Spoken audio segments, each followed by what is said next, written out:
ఇజ్రాయెల్కు హాని తలపెట్టాలనుకుంటే భారీ మూల్యం చెల్లించుకోక తప్పదని ఆ దేశ ప్రధాని నెతన్యాహు హెచ్చరించారు. ఇజ్రాయెల్ తనను తాను రక్షించుకోగలదా అనే అంశంలో ఎవరూ సందేహించాల్సిన అవసరం లేదని తేల్చి చెప్పారు. శనివారం యెమెన్లో హౌతీ రిబల్స్ స్థావరాలపై ఇజ్రాయెల్ వైమానిక దాడులు జరిపిన అనంతరం నెతన్యాహు మాట్లాడారు. ఇజ్రాయెల్ శక్తి సామర్థ్యాలను తక్కువగా చూడొద్దని శత్రు దేశాలకు హెచ్చరికలు చేశారు.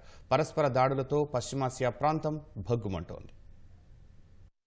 యెమెన్లోని హౌతీల స్థావరాలపై శనివారం ఇజ్రాయెల్ వైమానిక దాడులకు పాల్పడ్డ ఘటనపై ఆ దేశ ప్రధాని నెతన్యాహు స్పందించారు. ఇజ్రాయెల్ శక్తి సామర్థ్యాలను తక్కువగా చూడొద్దని, తమకు హాని తలపెట్టాలనుకుంటే భారీ మూల్యం చెల్లించుకోవాల్సి ఉంటుందని హెచ్చరించారు. తనను తాను ఇజ్రాయెల్ రక్షించుకోగలదా అనే విషయంలో ఎవరూ సందేహించాల్సిన అవసరం లేదని శత్రు దేశాలను ఉద్దేశించి పేర్కొన్నారు. హొదైదా నౌకాశ్రయం ద్వారా ఇరాన్ నుంచి హౌతీలకు ఆయుధాలు సరఫరా అవుతున్నాయని, వాటి ద్వారానే దాడులకు పాల్పడుతున్నారని నెతన్యాహు తెలిపారు. హౌతీలు గత 8 నెలలుగా ఇజ్రాయెల్ పైకి వందలాది బాలిస్టిక్ క్షిపణులు, క్రూయిజ్ క్షిపణులు, డ్రోన్లను ప్రయోగించారన్నారు. వాటిని తాము అడ్డుకోవడం వల్ల ఎక్కువగా ప్రాణనష్టం జరగకుండా నివారించగలిగామని ఆయన వెల్లడించారు. హౌతీ దాడులను తిప్పికొట్టడానికి సహకరించిన అంతర్జాతీయ సముద్ర కూటమిలోని ఇతర సభ్యులకు నెతన్యాహు కృతజ్ఞతలు తెలిపారు.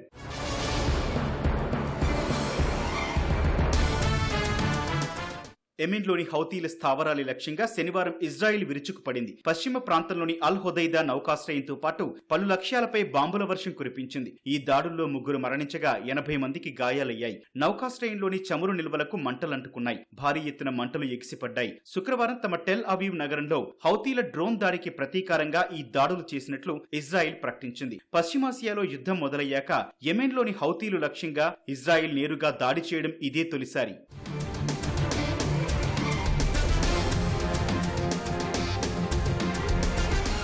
శనివారం యెమెన్లోని తమ స్థావరాలపై ఇజ్రాయెల్ జరిపిన వైమానిక దాడులకు ప్రతీకారంగా ఆదివారం హౌతీలు ఇజ్రాయెల్పై బాలిస్టిక్ క్షిపణిని ప్రయోగించారు. కానీ ఇజ్రాయెల్ డిఫెన్స్ ఫోర్స్ IDF అప్రమత్తంగా వ్యవహరించి మార్గ మధ్యలోనే దాన్ని కూల్చివేసింది. మరోవైపు ఎర్ర సముద్రంలో లైబీరియా దేశం జెండాతో వెళ్తున్న పంబా అనే నౌకపై కూడా హౌతీలు క్షిపణి దాడులు చేశారు. ఈ దాడిలో ఆ నౌక స్వల్పంగా ధ్వంసమైందని United Kingdom maritime trade operation centre తెలిపింది. నౌకలోని సిబ్బంది సురక్షితంగానే ఉన్నట్టు పేర్కొంది.